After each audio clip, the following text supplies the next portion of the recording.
guys, welcome back to my YouTube channel. මේ රෑ 8ට විතර ඇති මං හාරගම ඉඳන් අපේ ගෙදර එන්න පිටත් වුණා. ඒ එන ගමන් කාපු දේවල් සමහර දේවල් වල පුංචි වීඩියෝ ක්ලිප් එකක් ගන්න මට මතක් වුණා. ඉතින් ගෙදර ඇවිල්ලා මම පුංචි ප්ලේන්ට් එකක් එහෙම බීලා මං ආයෙත් පාඩම් කරන්න පටන් ගත්තා. ඉතින් මං ඒ රෑ පාඩම් කරේ කාබන් චක්‍රය, නයිට්‍රජන් චක්‍රය වගේ පොඩි දේවල්. ඉතින් ඔන්න ඊළඟ දවසේ උදේ අයිස්ක්‍රීම් එකකුත් කාලා ආයෙත් වැඩ පටන් ගත්තා. මයික්‍රෝබයොලොජි වල MCQ 25ක් කරලා තමයි ඉතින් ඔන්න මම වැඩ පටන් ගත්තේ. ඒවා විවරණය කරන්න මං අමතක කරේ නැහැ. ඉතින් ගමෙන් කඩා ගන්න පුළුවන් දෙයක් වුණා. හොඳ පෙරකඩියකුත් මට හම්බුණා. ඒක හරිම රහයි.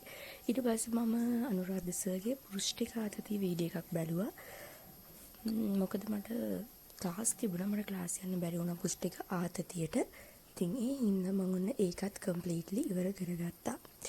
ඊට පස්සේ පාන් ගෙඩියක රස බලන ගමන් අපේ අත දලු කඩපු නිසා දලු ගන්නත් ගෙදර අයට උදව් කරන ගමන් මම මගේ අනික් වැඩත් කරගත්තා.